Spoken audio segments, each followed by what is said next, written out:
DC പ്രസിഡന്റിനെതിരെ KPC general secretary Deepthi Mary Varghese KPC പ്രസിഡന്റിന് ഒരു പരാതി കൊടുത്തിട്ടുണ്ട്. പ്രസിഡന്റ് അനാവശ്യമായി ഇടപെട്ട് രഹസ്യ ബാലറ്റിലൂടെ വോട്ടെടുപ്പ് നടത്തിയില്ല എന്നൊക്കെ പറഞ്ഞിട്ട്. ഞാൻ അറിഞ്ഞിട്ടില്ല, എനിക്ക് ആ പരാതി കിട്ടിയിട്ടില്ല. വലിയ ഭൂരിപക്ഷത്തോടു കൂടിയാണ് കൊച്ചിയിലെ ജനങ്ങൾ UDFനെ ഇപ്രാവശ്യം വിജയിപ്പിച്ചിരിക്കുന്നത്. തീർച്ചയായും വലിയ ഭൂരിപക്ഷം എന്ന് പറയുമ്പോൾ വലിയ ഉത്തരവാദിത്തമാണ് ഞങ്ങൾക്ക് എല്ലാവർക്കും ഉള്ളത്.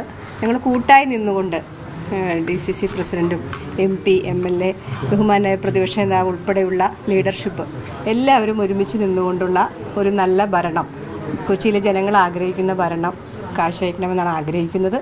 എല്ലാവരുടെയും സപ്പോർട്ട് ഉണ്ടാവണം.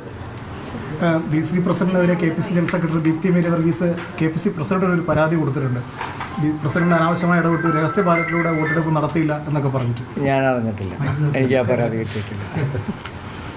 ഡെപ്യൂട്ടി മേയർക്ക് എന്താണ് പറയാനുള്ളത്? പാർട്ടി ഏൽപ്പിച്ചിരിക്കുന്ന ഉത്തരവാദിത്വം വളരെ വലുതാണ്. ആ ചുമതലയും വളരെ വലിയ ഉത്തരവാദിത്വമാണ്. അത് തീർച്ചയായും നീതിപൂർവം നന്നായി തന്നെ നടത്താൻ ശ്രമിക്കും.